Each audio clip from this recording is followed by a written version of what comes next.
Attend the lords of France and Burgundy, Gloucester. Sure, my lord. Meantime, we shall express our darker purpose. Give me the map there!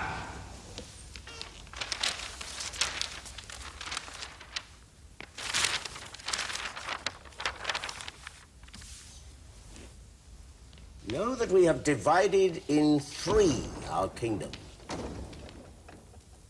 And 'tis our fast intent to shake all cares and business from our age, conferring them on younger strengths, while we, unburthened, crawl toward death.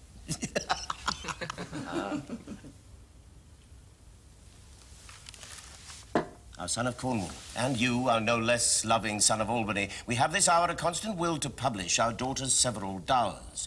The future strife may be prevented now.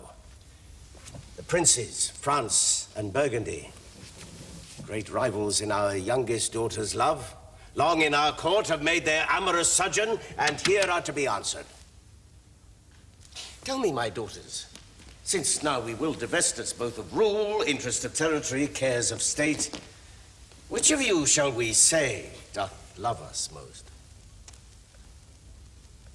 That we our largest bounty may extend, when nature doth with merit challenge. Goneril, our eldest born, speak first. Sir, I love you more than words can wield the matter. Dearer than eyesight, space, and liberty, beyond what can be valued, rich or rare. No less than life with grace, health, beauty, honor. As much as child e'er loved, or father found. A love that makes breath poor and speech unable. Beyond all manner of so much. I love you. Of all these bounds, even from this line to this, with shadowy forests and with champaigns riched, with plenteous rivers and wide-skirted meads, we make thee lady. To thine and Albany's issue be this perpetual. What says our second daughter? Our dearest Regan, wife of Cornwall, speak. I am made of that self-metal as my sister, and prize me at her worth. In my true heart, I find she names my very deed of love. Only she comes too short. That I profess myself an enemy to all other joys which the most precious square of sense possesses, and find I am alone felicitate in your dear highness' love. To thee and thine hereditary ever remain this ample third of our fair kingdom, no less in space, validity, and pleasure than that conferred on Goneril. Now our joy, although the last, not least, to whose young love the vines of France and milk of Burgundy strive to be interest. What can you say to draw a third more opulent than your sisters? Speak. Nothing, my lord. Nothing? Nothing. Nothing will come of nothing. Speak again. Unhappy that I am, I cannot heave my heart into my mouth. I love your majesty.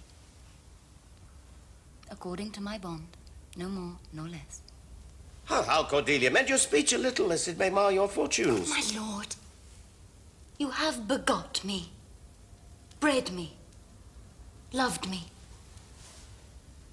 I return those duties back as our right fit, obey you, love you, and most honor you.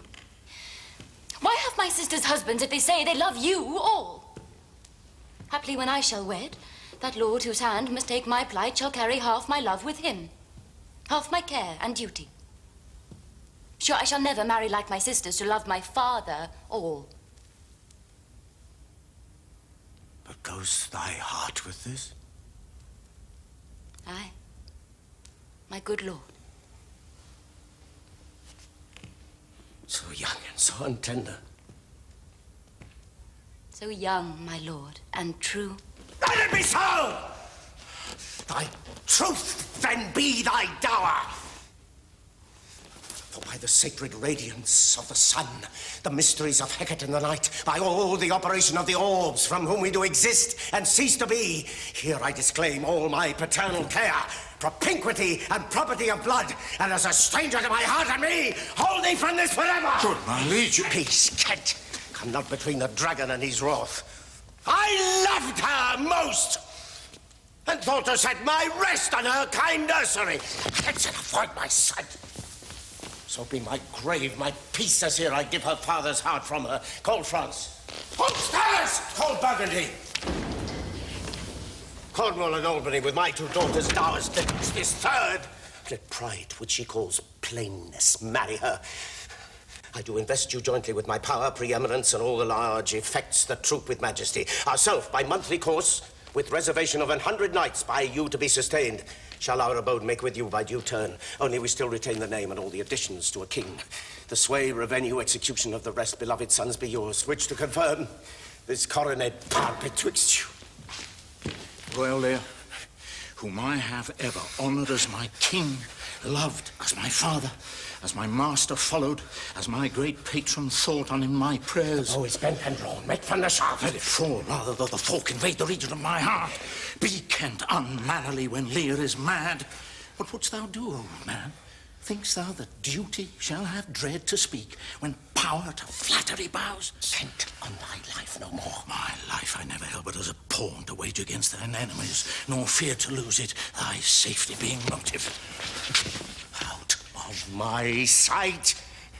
See better, Lear, and let me still remain the true blank of thine eye. No, by Apollo! No, by Apollo, King! Thou swearest thy God in vain! Oh, vassal! Miscreant! Yes, sir. Forbear. Kill thy physician, and the fee bestow upon the foul disease. Revoke thy doom, or whilst I can vent clamour from my throat, and tell thee thou dost even... Hear me, recreant!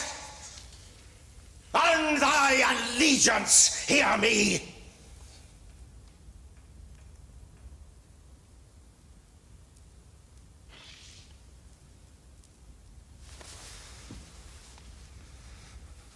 Since thou hast sought to make us break our vow, which we durst never yet, and with strained pride to come between our sentence and our power, which nor our nature nor our place can bear, our potency made good, take thy reward. 5 days we do allot thee for provision to shield thee from diseases of the world, and on the 6th to turn thy hated back upon our kingdom. If on the 10th day following thy banished trunk be found in our dominions, the moment is thy death. Away! By Jupiter, this shall not be revoked.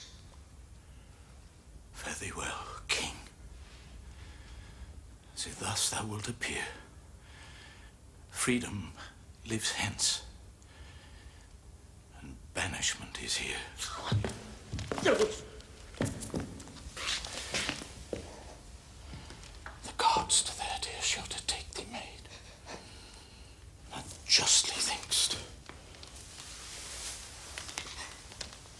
And hast most rightly said. And your large speeches may your deeds approve, and good effects may spring from words of love. Thus, Kent, O princess, bid you all adieu. He'll shape his old course in a country new.